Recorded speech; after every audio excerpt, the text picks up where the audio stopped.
A continuación, el Grupo 5 les invita a escuchar al magíster José Luis Aguirre Alvis.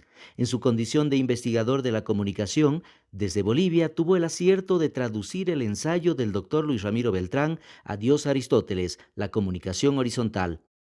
Ensayo que a partir de su traducción desde el inglés se convirtió en materia prolífica para profundizar en el pensamiento beltraniano.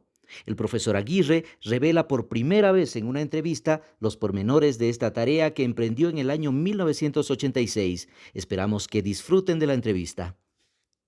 Seguimos hablando entonces del emblemático ensayo del doctor Luis Ramiro Beltrán. ¿Cómo descubrió usted este importante documento y qué lo motivó a llevar adelante su traducción? Bien, Dorita, muchas gracias. Primero, saludarlos a los del equipo tan interesado en conocer sobre Beltrán. Vamos a hablar de los entretelones de este documento. Sucede que el año 86 me titulé acabando la carrera de comunicación en la Católica, pero años antes, el 84, a inspiración del licenciado Jaime Reyes Velázquez, se instaló en la Católica y en la carrera de comunicación un servicio de investigación y documentación de la comunicación, que habría sido el primer centro de documentación de la comunicación en Bolivia en esa época. Estamos hablando de los 80, a fines de los 80. Y entonces, siendo nosotros estudiantes de la carrera, fuimos capacitados en las técnicas de la documentación para instalar lo que fue este SITCOM. Esta es evidencia de lo que estoy hablando. El SITCOM fue el Servicio de Investigación y Documentación en Comunicación de la carrera de Comunicación Social de la Católica, iniciado el 84, y que nos permitió hacer las primeras exploraciones documentales de textos clásicos y demás, que los teníamos ahí clasificados para la consulta y apoyo investigativo. Y los que más nos alimentaban al SITCOM eran los documentos que venían de la UNESCO, de la oficina de UNESCO París sobre todo. El doctor Beltrán estaba relacionado a la UNESCO. Él sabía del SITCOM y mandaba mucha documentación para que nos enriqueciera el acervo de materiales. Y entre eso llegó su texto del Adiós Aristóteles en la versión en inglés, el Farewell to Aristotle. Y obviamente para mí fue una maravilla tener esos documentos en las manos de alguien del que oíamos hablar, pero personalmente no lo conocíamos.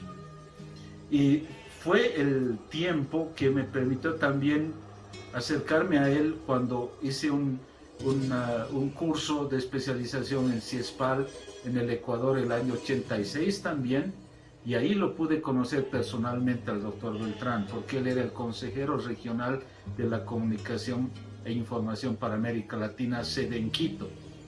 Ahí lo conocí, pudimos hacer amistad desde entonces, conocer a su mamá y demás, y en ese momento de sintonía es que iniciamos una amistad que va a durar eternamente. Por lo menos nos hemos acompañado hasta que él ha pasado a mejor vida y yo lo voy a tener siempre en el corazón. Pero lo interesante es que conociendo sus textos, Adiós Aristóteles en particular, conociéndolo a él, yo creo que nos hemos generado una particular cercanía que me provocó a mí hacer la traducción. Y se hizo esa traducción que ahora está difundida en distintas revistas. A su criterio, ¿cuál es el principal legado cognoscitivo que nos deja el doctor Beltrán con su ensayo Adiós a Aristóteles, la comunicación horizontal? Pienso que ese texto es perenne. No se puede pensar que está localizado solamente en los años 80, porque es un llamado a recuperar la dimensión más profunda y real de la experiencia comunicativa, cual es la del encuentro con el otro. Si no entendemos la comunicación bajo esa dinámica, que es la horizontalidad, la de la igualdad, la de la participación, la del encuentro con otro, nunca estamos dispuestos a hacer comunicación. Probablemente somos expertos en información, pero no en comunicación. Entonces, esa idea ese núcleo de pensamiento tan profundo de Beltrán es el que debe persistir en este y en el tiempo futuro. Y alguna gente que dice es literatura antigua, yo creo que debe revisar a profundidad lo que él nos está retando, que es recuperar la dimensión humana de la comunicación social. ¿Qué aspectos de los postulados de Beltrán relacionados a este ensayo tienen aún vialidad y pertinencia en el siglo XXI? Hay tres ideas medulares en la definición de Beltrán que aparecen en el Adiós Aristóteles. Él caracteriza el proceso de la comunicación humana como un espacio democrático de participación, de relación igualitaria, pero le adjetiva con tres cualidades. La comunicación ha de ser humana y auténticamente comunicación si es que está dotada de tres cualidades: acceso, diálogo y participación. Acceso, ¿qué quiere decir? Que nos preocupemos porque aquel sujeto que está en relación con nosotros tenga igual condición de interactuar no solamente con su discurso, sino con los medios a su alcance como nosotros. Un acceso equitativo, igualitario, democrático. Participación, otro elemento. No puede haber comunicación si es que el otro no está invitado, no está convocado a tomar parte en esta relación. Y esto es lo que nos lleva a la experiencia del diálogo. Diálogo es el momento de exquisitez más grande, donde realmente te pones a construir en relación con un otro el sentido de los mensajes. Nunca hay un mensaje unitario, unilateral. Siempre los mensajes son productos relacionales. Y eso es lo que nos invita a pensar Beltrán. ¿Qué significó Beltrán para la comunicación boliviana, para la comunicación mundial? Y la divido en dos la pregunta. La segunda parte, ¿qué significó Beltrán para José Luis Aguirre? Bueno, Beltrán significa la ruptura de una lectura por demás profundizada, repetida acríticamente, y que ha sido la del modelo lineal de la comunicación, donde siempre hablábamos de emisores privilegiados, de mensajes o contenidos de esos emisores, y del otro lado, pacientes receptores de contenidos.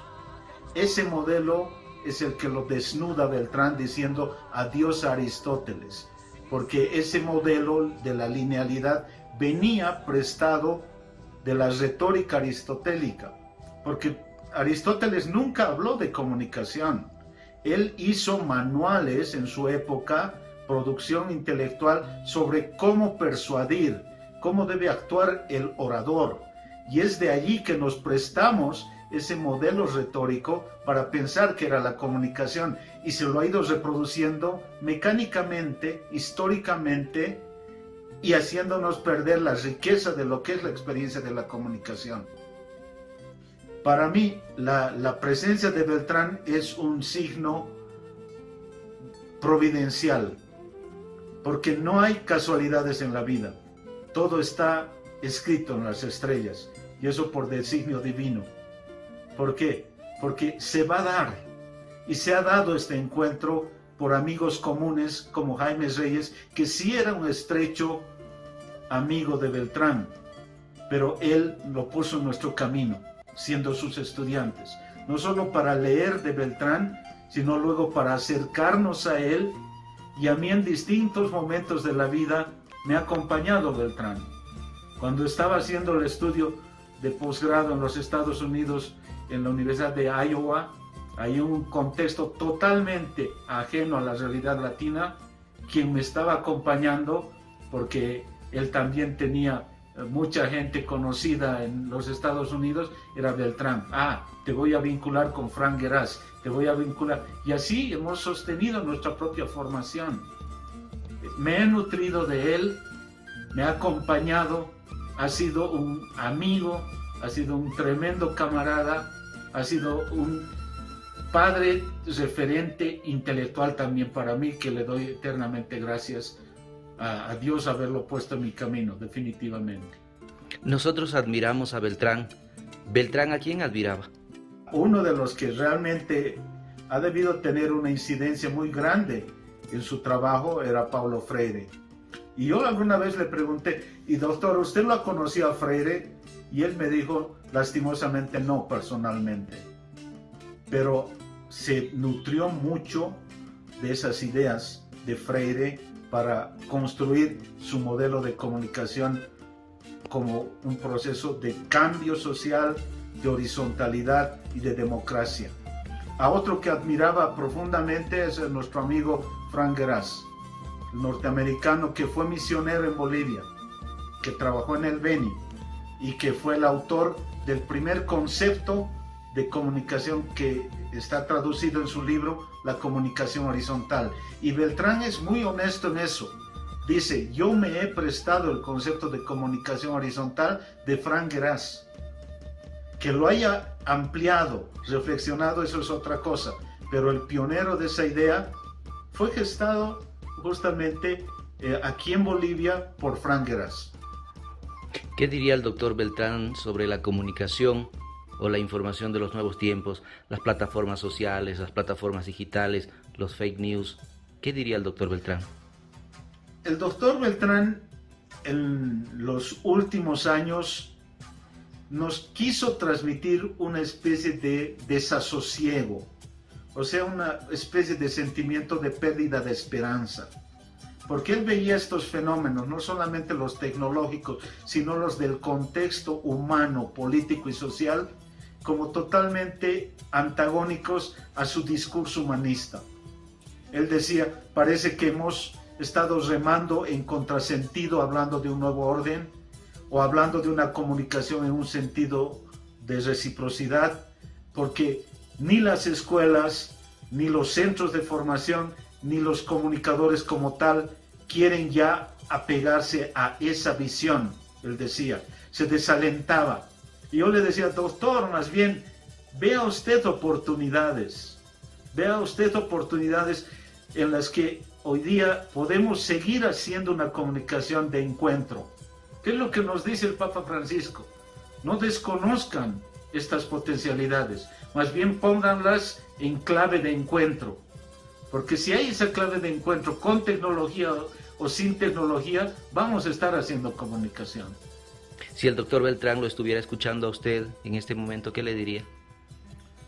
Oh, que lo quiero muchísimo como él me ha querido a mí. Que lo quiero muchísimo como él me ha querido a mí. Cuando un amigo se va, queda un tizón encendido que no se puede apagar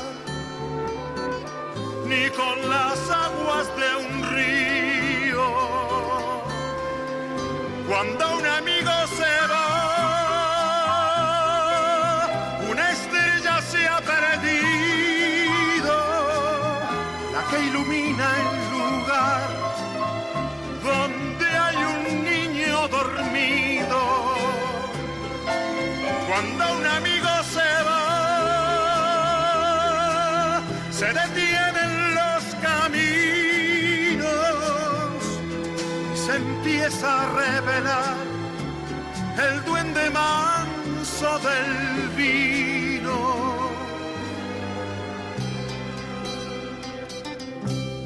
Cuando un amigo se va, galopando su destino, empieza el alma a vibrar porque se llena de frío.